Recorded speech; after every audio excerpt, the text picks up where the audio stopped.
We go from the earliest stage to how do we scale up, and I'm thrilled to have Ellie Brunsdale, who's going to be the moderator for this panel, introduce it on first-of-a-kind projects. Ellie, come on up.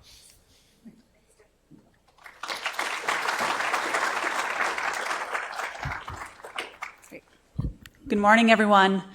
I'm excited to kick off the opening panel, the Keynote panel, which will focus on strategies for scaling first-of-a-kind clean energy solutions.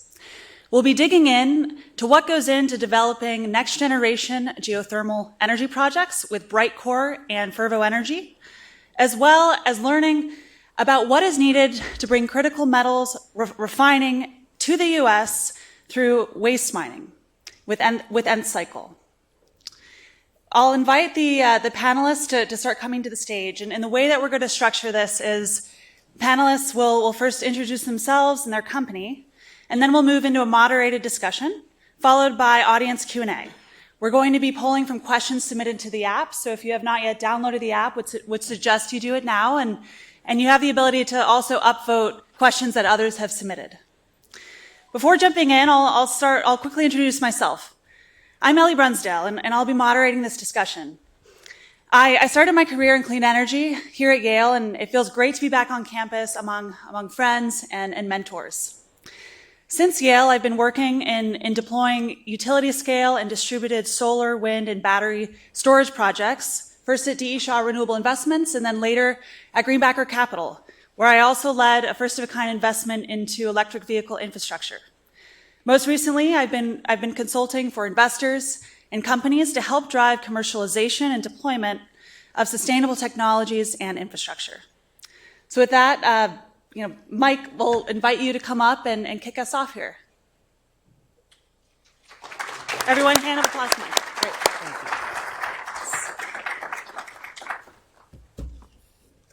you. Just want to make sure I got this thing going here. Yep.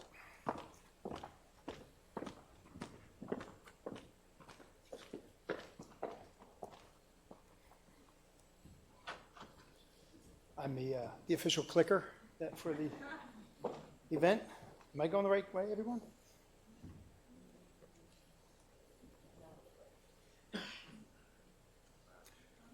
Any tech help? We're a tech company, and here I go. Well, I can just start, but I would love to get some of the slides up. I'm hitting the forward, and there's a little bit of a... There we go, baby. All right. So I'll quickly go through this. We've got about 10 minutes apiece, and I first just want to say I'm thrilled. Stu, thank you for inviting us. Josh, doing amazing things here. We've been working with Julie Zimmerman, and just an absolute thrill for us to be here. So I'll get to this quickly because there's some really, the calls leading up to this were fascinating, and I didn't even understand what we were doing, the first of its kind. This is what we've been doing for 10 years, so it doesn't feel like the first of its kind all the time to me. But it's absolutely, when you go to the marketplace, there's a lot of headwinds because it just isn't out in the marketplace a lot. So let me just quickly start. This is what pretty much everybody's going to go through. I'll start off by giving a little bit of a context on who I am and why I'm even talking to you and what my company, Brightcore Energy, does. I have a really bit of an unconventional route, and it's weird to even think that I have to explain it. It's just been my life, but I was a professional athlete for 15 years in New York City.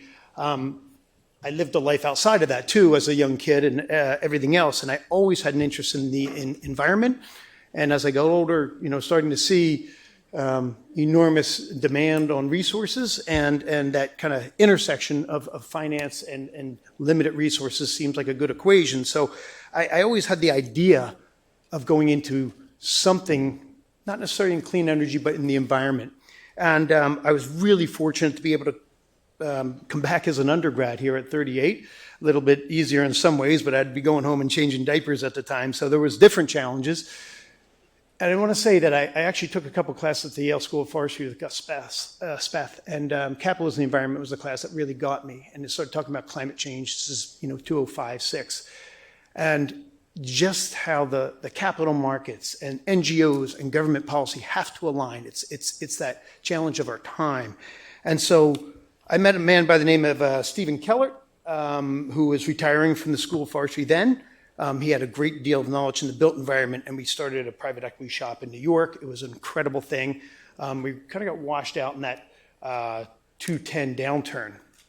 But we had iterated a lot into project finance coming up. And really, my company, Bright Core Energy, right now, I bought into it about 12 years ago, two founding partners, one of which is a School of Management grad. This was their vision. Can we use the capital markets to get new technology out there to not just decarbonize, but improve buildings? So there is this kind of, you optimize your performance as an athlete. We're doing the same thing to buildings. It's really commercial industrial that we focus on, not residential. And we do three things. We do lighting and small efficiency plays, like boring things, like little motors and whatnot in buildings that actually have a profound difference. Solar, commodity, lots of people do it, but there's a real need for it. And geothermal, this is ground source geothermal, heat exchange. Nora's going to speak about deep geothermal that creates electricity. This is simply moving BTUs around. So what is the problem that we're trying to solve? And I'll get into that quite quickly. Look at this chart here, right? I mean, I could do every LED in the country. And surprisingly, we're still working right now with New York Power Authority, and there are hundreds of schools in Manhattan right now that do not have any kind of LEDs or any kind of control. So there's still a need for it. But it's representing 10 to 20% of the building's energy draw. That's not going to move the needle. If you look at this, 40 to 60% of a typical building energy use goes to heating and cooling. That's the problem we're trying to solve. So, the elephant in the room had been, for those first couple of years, HVAC. And what did we do? This is a pretty rudimentary drawing of what it is, but you're just leveraging the ambient temperature of the ground. It is a radiator in the ground. If you put your warm hand on a cold beer, there is a heat exchange that goes back and forth. Your hand cools down, the beer warms up. That's what we're doing in the ground. The Earth's temperature is constantly 55 around this latitude and longitude. And so you think about the thermal lift that has to happen in a building like this. If you want it 70 degrees in the winter, you're moving at 15 degrees from 55. In the summertime, you have 55 that you can actually, you're almost getting free air conditioning. So this is what really excited me about geothermal. The coefficients of the performance it is simply the best way to heat and cool a building. But there's enormous challenges in doing it. If everybody could have it and it was cheap, sure, we'd all be doing it. But it's a real narrow applicability. There's not a lot of work done in the retrofit market where, say, a place like New York City, 80% of the buildings are going to have to be retrofitted. They're going to be here in the next 30 years. You're not just going to blow up the Empire State Building and put a LEED platinum building in its place. You have to change the guts of that building. And if you're just doing lighting, we're not going to get there. But it also requires really customized solutions. This is not a product that I can stick at all kinds of different places. You have to, they're bespoke and they're very customized. We're going to talk about that in the project that we're doing at Yale. And finally, it's a really, whoops, I must have hit that. I got excited. Sorry, guys. It's a disaggregated industry, and that speaks to this slide. There are all kinds of trades involved in this. You have designers, you have financiers, you have drillers, you have all kinds of construction work. So what is was first of its kind about this industry is that we changed the business model. We integrated everything. We made it turnkey, which sounds kind of easy, but it turned out to be incredibly difficult. We started out, and Dave, our head designer, is in the room. We started out with better design capabilities. Europe is about 2 decades ahead of us, and we're transferring a lot of their knowledge and experience across the Atlantic into using it in North American markets. Very specifically up in PSEB we'll talk about. But we model and design in a very sophisticated way. What we found was we thought, well, we can finance these things, we can model them, and we'll just farm out the boots on the ground.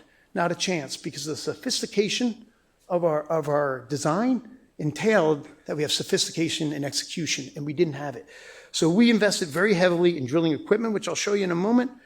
That's the design. And so I'm not sure, that thing's supposed to rotate. One of these things is very, very cool. But we can design a solution in such a manner that we can actually get inside existing buildings like this if the operating system here needed to be replaced.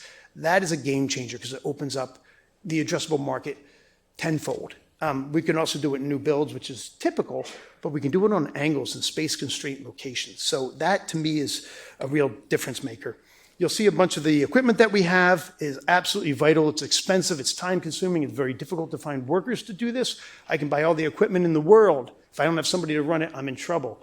And Julie Zimmerman and Yale University has been really good about starting to think about how we get workforce development. We can get into that in a second. In the last slide, we'll talk about it a little bit.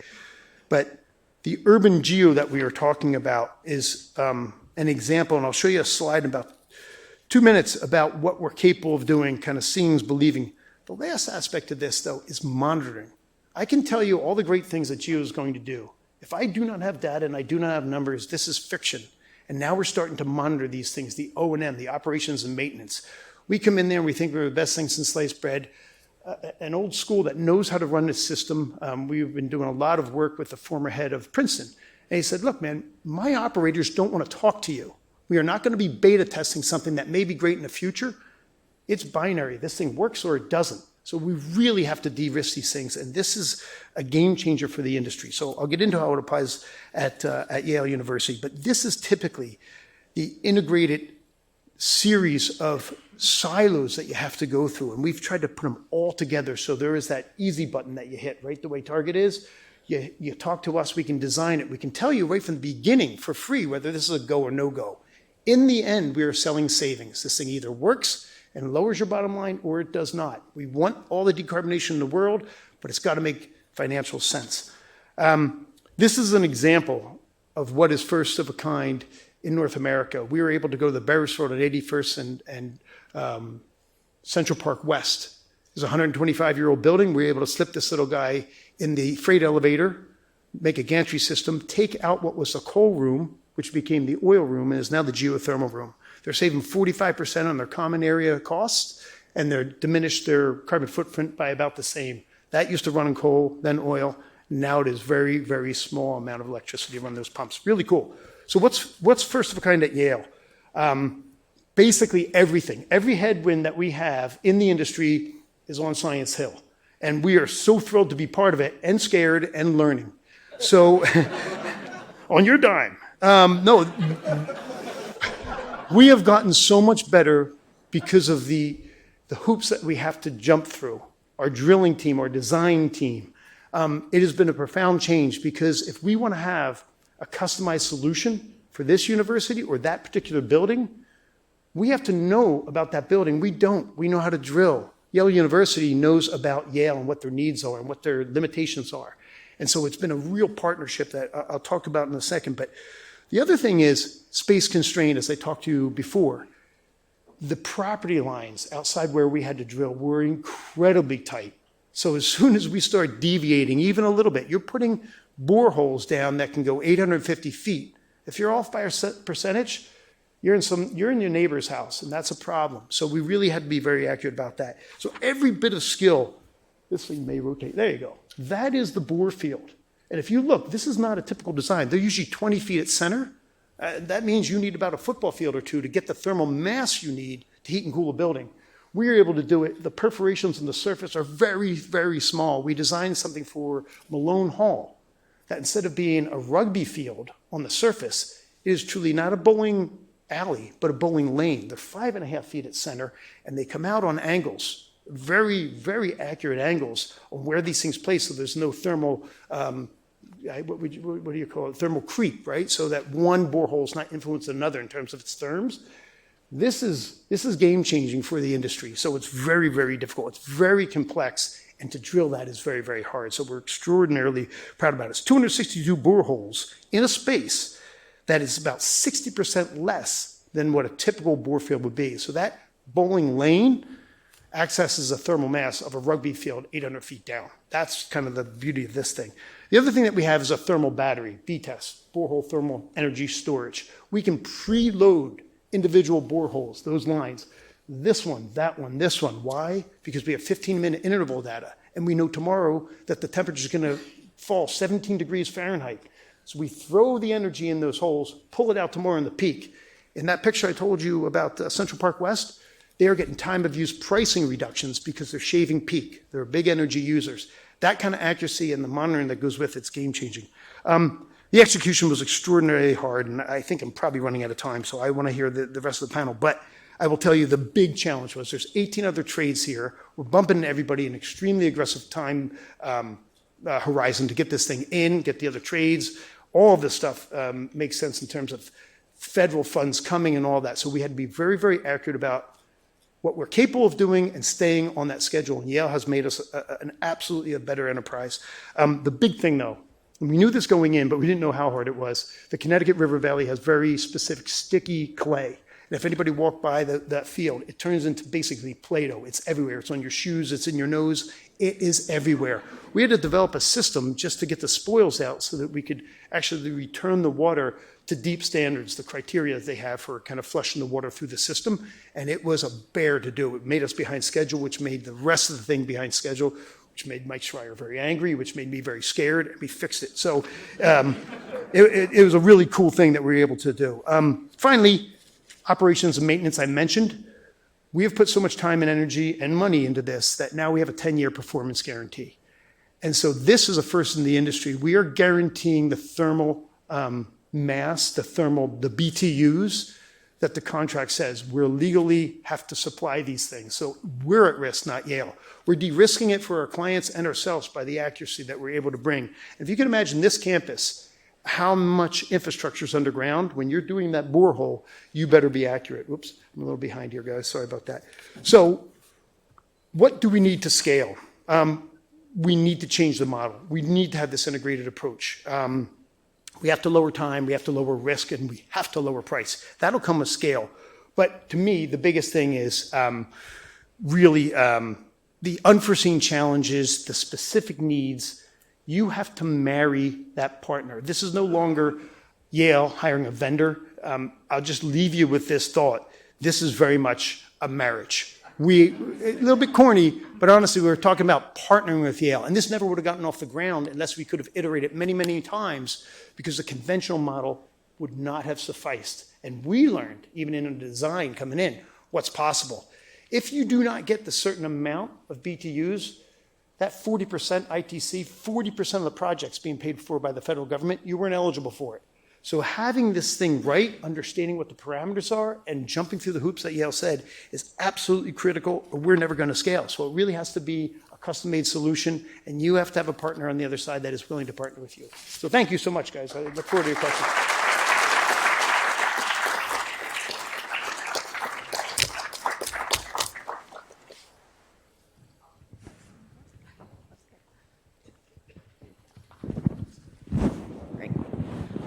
Hi, everyone. I'll make it more conversational. I'll stay down here. So I'm Allie Weigel. I'm the Chief of Staff at Ncycle, critical mineral refining company. So I'm going to talk a little bit about what that means. But before I do, so as the Chief of Staff, my role is to really support cross-functional projects, to kind of prioritize and amplify my CEO's priorities across our organization and really be the kind of unblocker in chief, if you will. So I see everything across our engineering team, our finance team, business development, and really making sure that the ship runs smoothly. So in that context, we think a lot about our strategy as a company and kind of the challenges that we are trying to solve. So I think to best frame what Ncycle is doing, it's good to understand really the challenge around the critical mineral supply chain today. So I'm sure that many of you in this audience are well aware the critical mineral supply chain is pretty imbalanced at the moment. So most of the materials are available around the world. We see everything from mined products to recycled content available globally. But the actual processing and refining of that material happens predominantly in Asia. About 80% of these materials are refined in China specifically. And so that imbalance causes, obviously, national security risks for many countries, including the US. It causes supply chain risks for companies trying to stand up this clean energy economy and this clean economy in general. And so this is really something that we need to urgently solve and solve quickly. So at Ncycle, we are really trying to develop we are developing a refining solution, not a refinery. So what do I mean by that? So when you think about traditional refining, Traditional refining is hugely capital intensive. It takes up a substantial land footprint. It has massive permitting challenges to overcome, and it's pretty inflexible. So most refineries are made to ingest certain types of feedstock, and they produce only a couple of outputs. They're also predominantly pyrometallurgic processes, so they are pretty carbon intensive as well. So just many, many challenges facing traditional refining that would preclude that type of system from being stood up in, say, the US or other countries around the world. And so at Ncycle, when we were thinking about our technology, we were really trying to design to address these challenges. It was a real systems engineering approach, if you will. So we looked at that massive footprint and said, okay, we need to design something that's much smaller. And we looked at the permitting challenges and we said, okay, well, we need to then design something that doesn't need greenfield engineering. We looked at that inflexibility and we said, okay, we need to design something that can be flexible and nimble to the changing demands for different materials, whether it's nickel, cobalt, manganese, looking forward into rare earths with dysprosium and all of these materials that we're need today urgently, but are going to need in the future. So that's what we really designed. And what you're seeing on the screen here is our first of a kind solution, if you will. So we call it the Oyster. And so what we are really doing is building a electrochemical process where our secret sauce is in that orange piece. It's in our cells. And so it's an electrochemical process. So it does not rely on burning of natural gas and that pyrometallurgic system. What we're doing here is really passing, call it dissolved solids through a sponge and outputting either a mixed hydroxide precipitate or a pure metal. And I say either of those because it could be a nickel cobalt MHP, or it could be pure copper metal, or it could be cobalt metal. So again, we're solving for that flexibility. The benefit here in the size of this system, traditional refining is called the size of a Costco. It could be 20 acres big. It is a massive land mass. This system is about the size of your average grocery store. It's about, call it 30 to 40,000 square feet. It's modular, so we can really scale with our partners. So if we are looking at a shredding facility in the US, so lithium-ion battery shredding facility, and they have a certain amount of batteries that they're seeing today, but they're projecting out, 20-fold, 30-fold into the future because we expect the EV battery market to be at a very different place in several decades than it is today. We can scale with them. We don't need to build a massive system that is unprofitable in the near term so that it can be profitable in the future. And then again, the last part of this is it's clean. So we are relying on electricity rather than combusting natural gas to produce these materials. So this system was built in 2017. It is operating today, and we anticipate just continuing to grow this into the future. I think something that Mike brought up is, what are the challenges facing these technologies? And for us, one of the biggest things we see is really price manipulation. So when you think about critical minerals, one of the things that happens today is the feedstocks, so again, recycled lithium-ion batteries or mined material from across the world, those feedstock prices are manipulated by either flooding markets or causing some kind of a price or a export ban or something to that effect. That causes a lot of volatility in this market. Vice versa, we'll see like a depression of metals markets that is really squeezing that margin. So it's squeezing the difference between the feedstock price and the price that we can get for our final products, where we really operate. Luckily, we're seeing a lot of tailwinds, both domestically in the U.S., but also in the EU and in Australia and elsewhere around the world. So the market is listening, both private sector and public sector, to the challenges that need to be overcome in order to stabilize this market. So I guess in close, these materials are truly the bedrock of not only clean energy, but the clean economy in general. And I'm just incredibly grateful to be able to spend my day-to-day working on bringing this solution to market.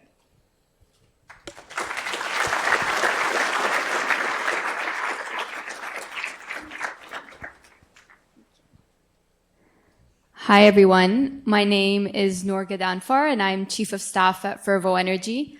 While my slides are being put up there, we were asked to talk a little bit about our past and what drove us to get to work on first-of-a-kind projects. And I've had a bit more of a career jungle gym than a career ladder.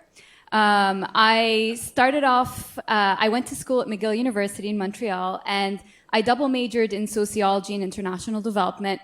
Quickly realized upon graduation that there are not a ton of jobs in sociology that you could really pursue. And actually, upon the recommendation of a friend, they said, you know, a lot of these like consulting companies don't really care about your background. They're more interested in the way you think. And so I applied and got into PricewaterhouseCoopers and was working in risk assurance or internal audit. I'm actually a certified internal auditor. I loved that job because it taught me how to think about risk and control gaps, but didn't see myself doing that for 10 years plus. And then I was very fascinated with urban planning, so I ended up going back to school. I went to MIT and pursued a master's in city planning, and then moved to Houston, which funnily enough has no zoning. And I worked as a planner there for 2 years.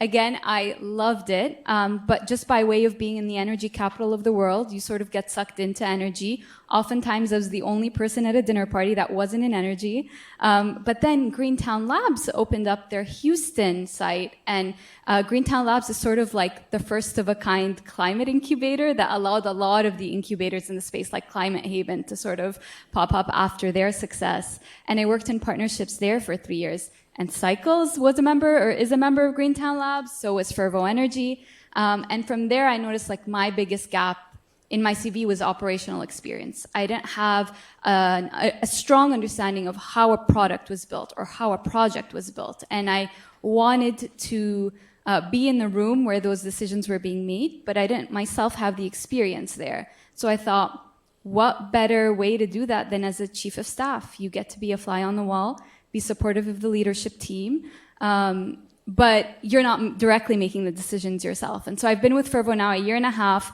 best decision I ever made, and I'll talk a little bit about that in my presentation.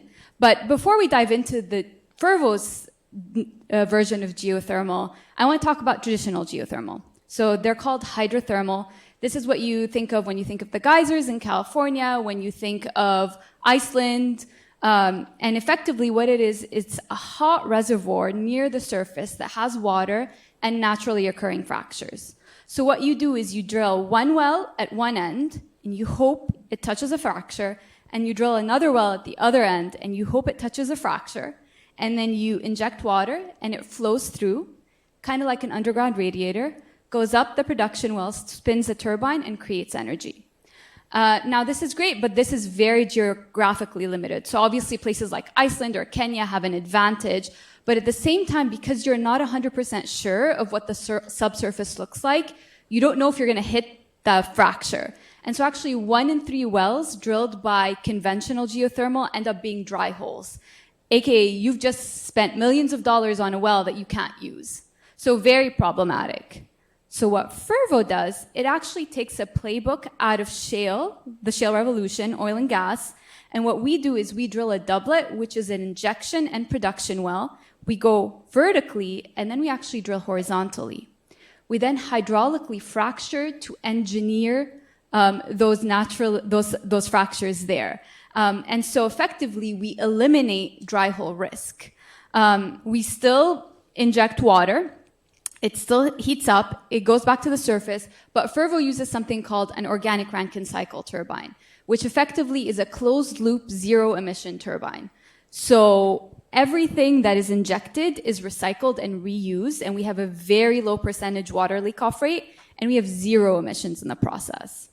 Now, Fervo was started in 2017, and I think a lot of just life is a confluence of hard work and good luck. And we de-risked geothermal at a time when power demand is surging. And people are very interested in specifically firm baseload power, which is effectively power that is on 24/7. A lot of the hyperscalers that are driving that growth still have climate commitments. And so geothermal is such an excellent solution because it addresses both of those. And so when we think of what conventional geothermal currently has online, which is roughly 4 gigawatts, 0.4% on the US grid. The technology that Fervo uses actually unlocks thousands of gigawatts. And now this map is more red towards the western US, and that's just based on depth. So this is looking at 5 kilometers deep. What's the temperature look like there? And for example, Fervo's ideal temperature is between 400 to 450 Fahrenheit. But if we go deeper, let's say 10 kilometers, we can actually unlock a lot of this map. So effectively, geothermal is no longer geographically constrained. And that's incredible. But how do we know that it's going to work like we think it is? Effectively, because we tried it. We had a commercial pilot with Google that we launched in 2023. It remains today to be the most productive enhanced geothermal project in history. And what we did was we actually went to an underperforming conventional geothermal plant, and we told them, hey, no cost to you, but let us drill like the doublet that I talked about. And if it works, we'll sell you the brine. If it doesn't, no loss at all to you. And because they had PPA obligations and they were underperforming, they agreed to it. And Google's like, we're going to buy that power. And so we did it, and it was successful. And what the graph to the left here shows is specifically our midterm production profile. So for the initial 12 months that RED was online, not only were the wells as hot as we said they were going to be, but they stayed hot. And so this actually de-risked the technology to make way for our big first of a kind, which I'll talk about in a second. It also proved that there was a market for the electrons that Fervo generated. So having Google as an off-taker was immensely helpful for a lot of our investors to understand that there's someone who's going to procure this power. We were also validated at a technology readiness level 9 after this pilot, which was also very, very crucial for us. So we decided to more than 100x our pilot plant, which was 3.5 megawatts. We're currently building 500 megawatts in a place right outside of Milford, Utah, small town, 1,500 people, and we have 100 megawatts coming online next year and 400 megawatts coming online in 2028. So I'm going to show you a few photos because I think one of the benefits of having steel in the ground and an active project is being able to showcase all of this. So what you're seeing behind me is a cross-flow test. So think of it like a midway point to just check and confirm that the resource is actually as hot and is flowing the way that you think it is. And for our first plant, Project Red, the one that we did with Google, one doublet, so one well pair, produced roughly 3.5 megawatts. This is producing 10 megawatts. So again, we tripled the productivity of our well going from our commercial pilot to our first of a kind. All this is just water, it's steam. And actually, when our power plant is built, you won't see any steam come out because, like I mentioned, it's a closed-loop zero-emission cycle. But this basically just validated that the wells that we were drilling were the right kind of wells in the right kind of places, giving us the right type of heat and the right type of flow. And so this was when we first broke ground on our power plant in October of 2024. This is what it looks like in October of 2025, if it'll load. There we go. And so when we're talking about speed to power, when we're hearing all these questions about how quickly can we get things online, and we're seeing that we can build a power plant that's nearing commissioning in 12 months, that's huge. Right? And we've been able to do it amongst administration changes, amongst tariffs, amongst a number of things. Again, just a very positive sign for a lot of our investors and a lot of our off-takers that this is coming online at the right time. And actually, all 500 megawatts at Cape Station have legally binding off-takes. So we've signed power purchase agreements for all 500 megawatts. And we're very excited about that. And one of the reasons that we've been able to do that, and I'll just touch on one avenue, is because we have come down the drilling cost curve extremely fast. So conventionally, people thought that drilling was the most cost-prohibitive aspect of geothermal. We drilled our first 2 wells at RED in 70 and 59 days, respectively. To date, we've drilled our fastest well in 16 days. So that's a huge amount of like cost saving. We've come down the cost curve 50%. We've saved time by up to 70%. And for those of you who are very familiar with like what it takes to rent out like an oil and gas rig and set it up, it's hundreds of thousands of dollars, right? A week. And so being able to just make this faster and become more efficient is hugely, just means like we're going to be able to hit our CapEx goals at much faster returns. The last thing I'll say is we've built just like an incredible group of partners who really believe in Fervo and our mission. And geothermal is really lucky because we are, I will say, one of the few energy sources at the moment that both sides of the aisle can agree upon. It was funny when our co-founders started Fervo in 2017, they said we were bipartisan in the sense that no one knew what geothermal was. And now everyone really likes geothermal. And let's say the Democrats really like it because it's clean and it's efficient and it's the energy transition in action.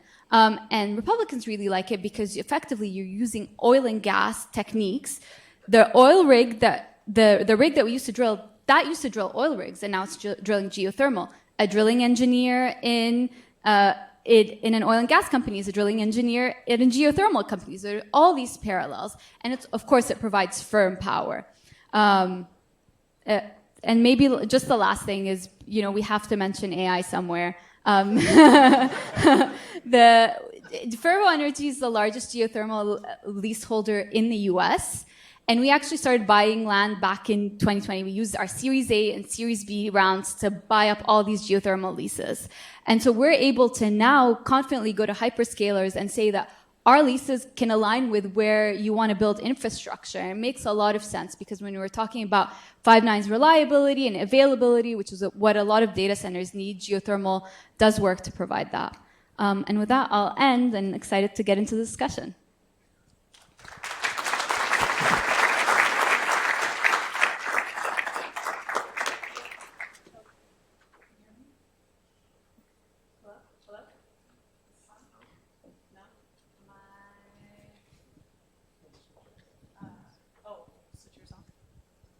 Hello? There we go. Okay, so only one can be on at a time.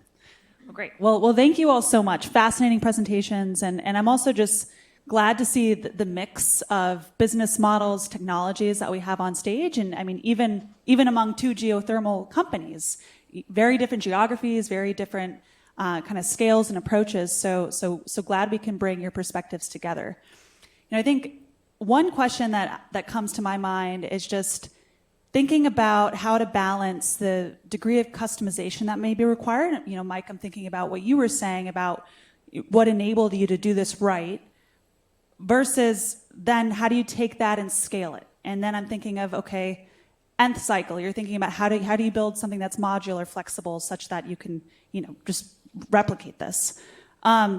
So would love to hear from the panelists on that and kind of the point at which, too, even going back to Fervo, okay, when do you go to, all right, you did 3 megawatts, and now you're going to 100x it. Okay, well, what were the results and factors that kind of led you to believe it was the right time to do that, and that it was right to go to 100x? So maybe, Mike, I'll let you start with this question, but would love to just drill down into this kind of customization versus then how do you scale it challenge. I think the first thing is just education. We all talk about changing the infrastructure and all the need to decarbonize, lower costs, right? I think Connecticut, we were just talking before this, has the second highest energy costs on average in the country. Whatever it is, it's up there. And so just your operational costs need to be addressed. Keeping the lights on in an enormous place like this is a real challenge. So if you find some way of lowering the costs and decarbonizing, there's interest there, but people don't ask the questions. They don't know there's a solution out there. And we are a solution running around looking for people who don't really know that there is one. If I'm selling you a pair of Nike shoes, I say, here's the color, here's the size, this is what you can do with it. You okay, either like them or you don't. And I'm knocking on the door and saying, man, you're probably wasting money. You're throwing out an enormous amount of carbon in the air. And they're going, well, right, that's called running a school. You go, but there's better ways of doing it. And so our first hurdle is always education. And it does get confused because oddly geothermal has two very different kind of meetings. Yeah, we're both drilling in the ground, but they're very different. One's producing energy and one is simply an efficiency play. So you could have the geothermal energy, the electrons coming from Fervo into Yale University and being used at PSEB in a more efficient manner, running these heat pumps. Education is the biggest one for us. And part of education is, I can tell you, I can give you graphs, you can talk to our technicians, and you'll be blown away. That's great. No one really cares. They want to see projects done. And every one of us are so, you mentioned this, Nora, so benefiting from having completed projects, because I'm a salesman. I'm knocking on your door and saying, this is great. Well, go to the next university and say, how'd it work? Part of selling it here at Yale, we did a small project at Bard, but it was a really interesting integrated approach. It went very quickly and it was very successful. That's a data point they really need. You're not going to be that beta tester. You're going to go and say, I can do this only, tell my management only if I know it's going to work, and it is crucial. So education first, and having some form of pilots that actually make a difference, and that certainly seemed to make a difference with Fervo as well. Yeah, I would echo the education piece. We spend a lot of time talking about, again, the challenge and then what our technology actually does and how it is different from a traditional refining system. I think the other piece that I would add to this is designing with these specific questions in mind for today's partners, for today's clients. So one of the things to our modularity piece, we know that when we look at innovative technologies, there is this massive question about technology risk. So the main, our secret sauce again is in the cell, but the rest of the technology that surrounds, that is our systems, the rest of the equipment and the pumps and the tanks and the infrastructure that our cells sit in is all off the shelf equipment. It's used in other sectors, has been for decades. So looking at what the market is concerned about right now and addressing those asks specifically in a way that allows us to meet the demand today, that is designing with those things in mind that I think really lets us scale these technologies quickly. And I think I'll address the size of both our pilot and our first of a kind. So for our pilot, actually, we thought we were going to build a power plant as well, because Fervo builds, owns, and operates the geothermal development. But then one of our investors came to us and said, is there anything new or different about the power plant? And we were like, well, no, it's a standard organic rack and cycle power plant. And he was like, well, don't waste the valuable capital on something that's not going to be completely new for a pilot. Your pilot is you want to showcase that the new part of your technology is what works, and then spend the actual capital on like a first of a kind or a greenfield development. And so we went with that and we said, all right, we're just going to be doing the subsurface. And then when we moved to Cape Station, which is our 500 megawatt development, initially we were looking at maybe 40 megawatts, 50 megawatts, but the math wasn't adding up. Geothermal thrives at scale for geothermal energy, and we just weren't capturing those gains at such a small level. And so we were like, well, we have the acreage, we have the know-how, we think we can convince investors to join us on this ride, even if we more than 100x it. And so that's the reason that we went so high, is because economically it wasn't feasible to go smaller. Yeah, that's interesting. And the other interesting thing too, and just comparing Fervo and Brightcore 2 that I'm thinking about is, so there you're saying, Nor, that you realize, okay, to start off, we don't have to do everything. We're just going to do this piece, get more data, and then build off there. And then, Mike, hearing what you were saying earlier, you actually were realizing, oh, wait a minute, to do this right, we have to have this vertically integrated business model pretty early on, was kind of what I was hearing. So just kind of interesting where it seems like I'm trying to draw generalizations out here, but oftentimes it's just very specific to the business strategy. One other question I want to ask is kind of this interplay between the macro and the local. So, loved what you were sharing, Ali, on the impact of macro markets, where commodity pricing is on what you're doing.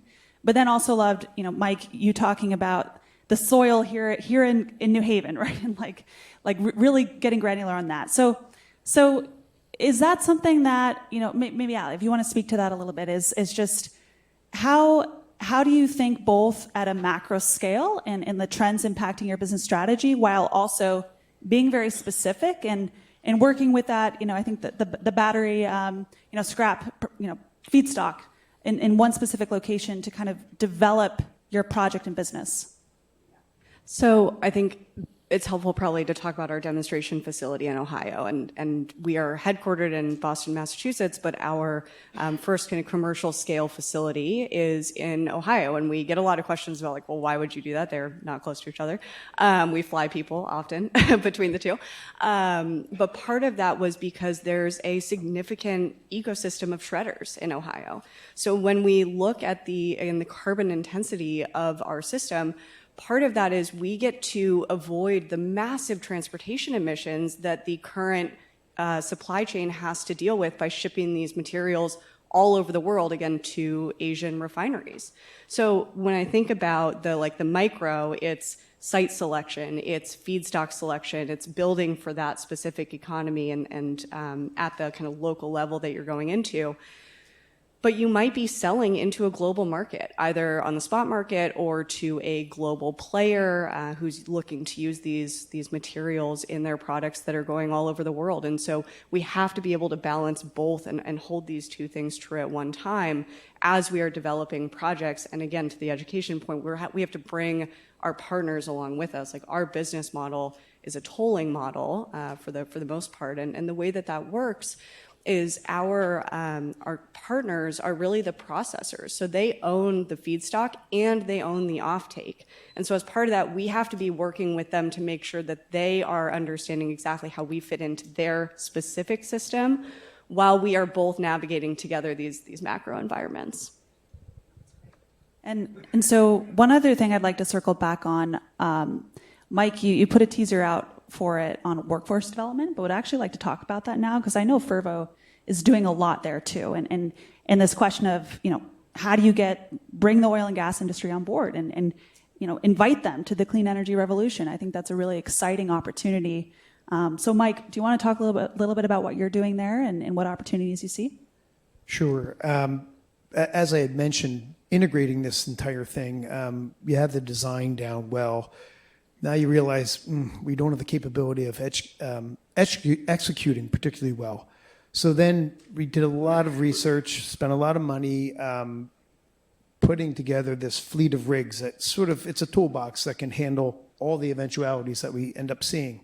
And it grows as we grow. The water processing was something that we added after understanding what the specific needs were here, and it'll be applied in other areas for sure.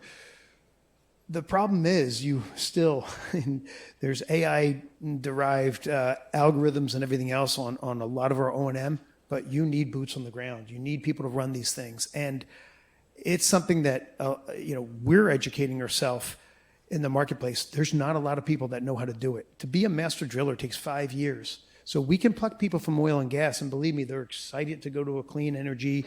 It's the future. They feel good about what they're doing. But in the end, they still have to be really educated on how to do this. It's a highly technical, and really you don't want to get this thing wrong. And you almost have to take a step back in order to have the apprentice program and whatnot that is needed for the ITC, for the federal grants. You have to have people on board understanding this and being in the field learning. And we're a small company. We have 140 people. That's a huge responsibility for us to be growing our workforce, not just for our company, but we need people, smart people, capable people, excited people for the whole industry, and the whole industry needs it. And Yale's been really good about that. They're saying, well, look, we live in a community here. There's a huge need for jobs. How do we integrate with you guys? And it is a big, heavy lift, but an absolutely necessary one. In a selfish way, we need those bodies. The industry needs those bodies. So they're using their platform to say, okay, we have a lot of boreholes that need to be done. And we cannot, and any individual company in this industry cannot say, you know what, I'm going to spend the next decade working on workforce development because it's needed, and it is. I need contracted jobs to do it. And Yale's been incredible about that. They've been leading this. We had a sit down with the governor about 3 weeks ago trying to pull him in and say, what resources do you have? It needs money, and parties are willing to give it, but you need some leadership on the policy level too, and it's starting to happen in a big way because everybody wants jobs. But these things don't happen overnight. It's very, very specific. So it's an enormous need for us in a selfish way, but we want to see the industry grow too, and competition is going to make us better. So heavy lift, but I think, before you get to that master driller, there's tool pushers and a lot of people down lower that are absolutely crucial, but you can have people come in that don't have that education and be making a good wage and having benefits and everything else working in the clean energy industry. So we want to grow this for all the right reasons on a personal level, but I think across a community like New Haven, it could really benefit locally. And, that is the thing. We are looking both kind of locally and across the world. We have a hard time plucking somebody out of Houston to come and say, hey, you want to work in the Northeast? It's just difficult in a young industry to do that. We have to find these workers locally. Great to hear about those partnerships. And Noor, would love to hear a little bit from you too. Just what partnerships is Fervo working to create, and what have you seen in terms of workforce development?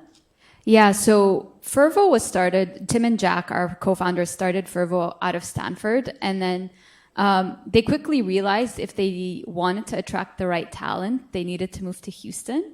So moved the company headquarters to Houston in 2020, 3 years after starting Fervo, largest concentration of engineers in the country, energy capital of the world. And so it made a lot of sense for them. So even though similarly to you, we're headquartered in Houston, our project's in Utah, we primarily did that for the workforce.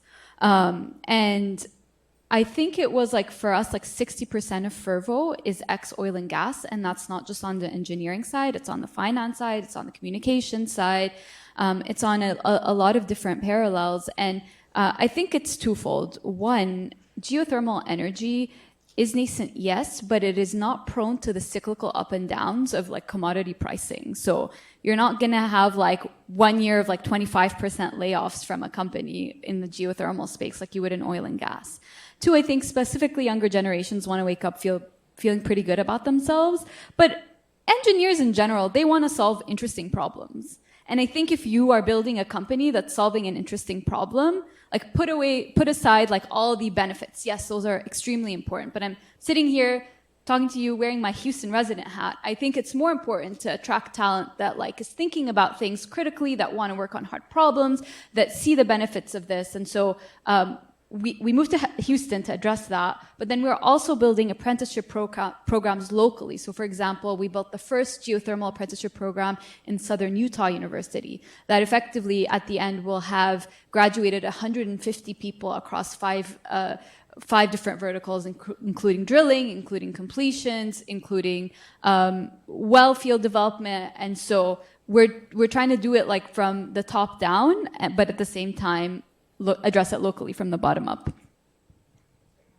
I think the thing I would add that was true in both of these is leveraging existing talent for new purposes. So N-Cycle is doing a similar thing, but with mining expertise. So we have miners in our finance team and our engineering team. When we are building a facility, our team that is working with the EPCs, they're ex-miners. And so we're really looking at these kind of pools of talent that either have left the U.S. Or are pretty limited in the U.S. and exist elsewhere, and pulling them back into these interesting, hard problems. And we see the same thing. We see these engineers that are hungry to work on complicated, novel technologies, and really bring them to scale to, maybe rock the boat a little bit. So. Great. Well, great to hear about your dedication to workforce development and education, especially here at a university who has a very similar mission. So great. Well, with that, we only have, I think, 10 minutes left here. I'd like to leave some time for audience Q&A. So would like to turn it over to Gentry. I believe she's been collecting questions. There we go. Okay. Yes. So yeah, if and now is a good time if you haven't already, if you have some burning questions you want to submit to the app, feel free to submit those, and she'll pull them up. Great. Hand it over to you. Thank you. First question that we have is about navigating regulatory uncertainty in first-of-a-kind project development, especially in an uncertain policy environment. And I think that it's both at the federal level as well as state.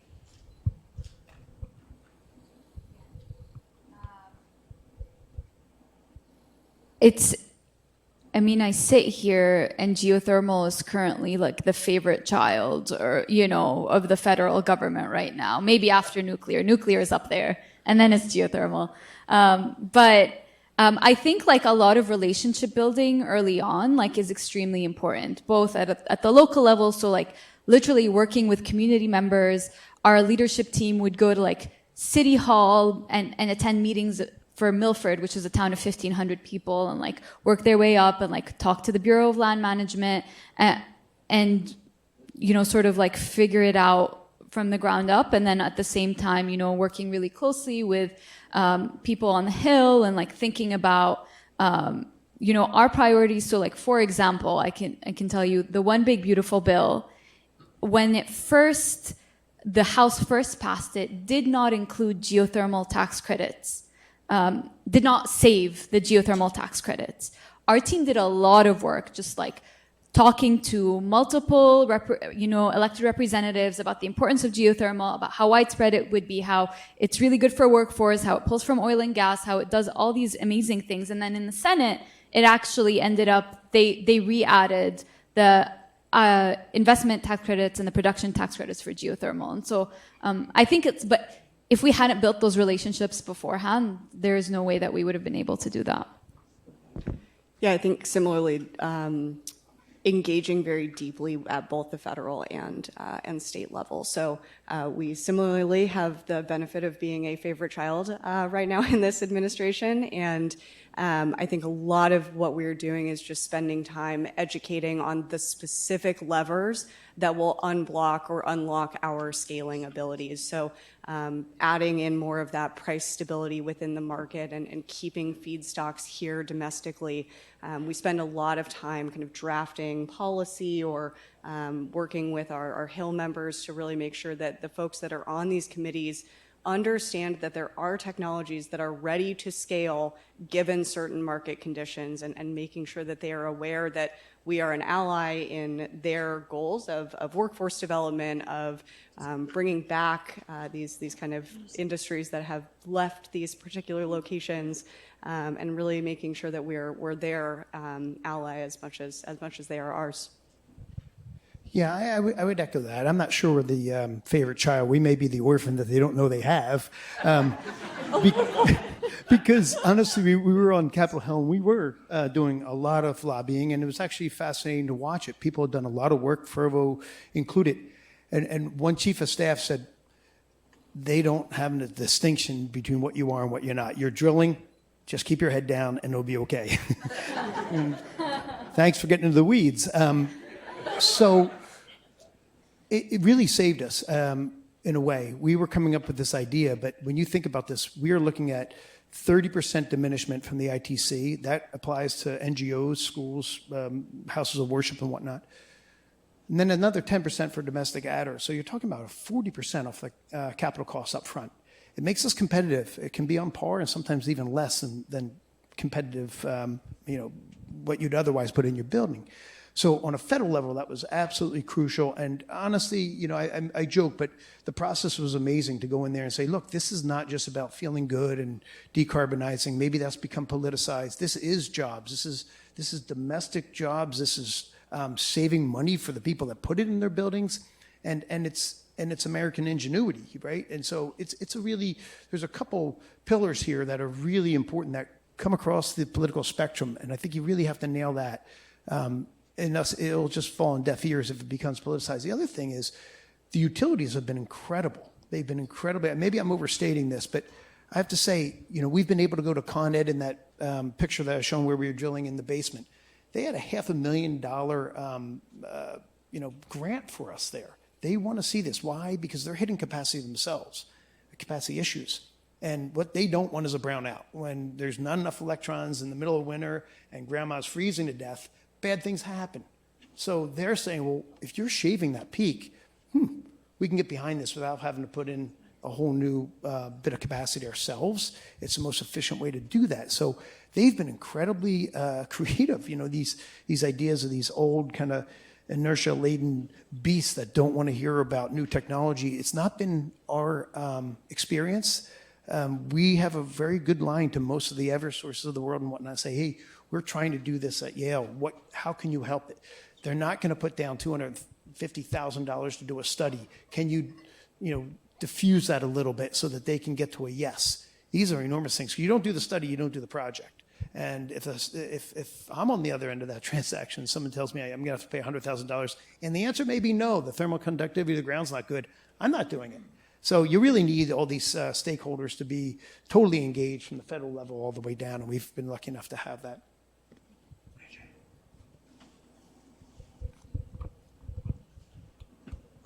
Thank you.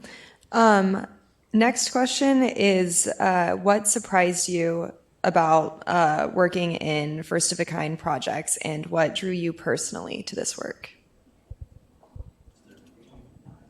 I can start. So I didn't do as much on my background, but very briefly, I came from a corporate sustainability background. So I was working at and with large companies doing carbon inventories, low carbon transition planning, and carbon accounting advocacy work. And what I found was it was just a very retroactive process. We were looking at what happened last year and maybe making some small tweaks on a plan that's been around for a couple of years, and really just trying to kind of measure that process. And so I decided, look, I need to go back to grad school. I need to get more involved, and I need to figure out exactly how I need to get involved. So I spent my time actually here across the street at the School of the Environment, exploring basically different industries, different sectors, and then also how exactly I wanted to be involved. So I spent time in both of these buildings a bit, but I decided that I really wanted to do operations at a startup because it was going to let me get my hands really dirty with getting one of these technologies to scale. And so the way that I found my way here is just, we need these things, we need them quickly, and we need them all over the world. And so it's going to take everybody bringing these types of creative solutions to really do that. I'll answer the most surprising part is, I think just how quickly decisions are made when you're building a first of a kind.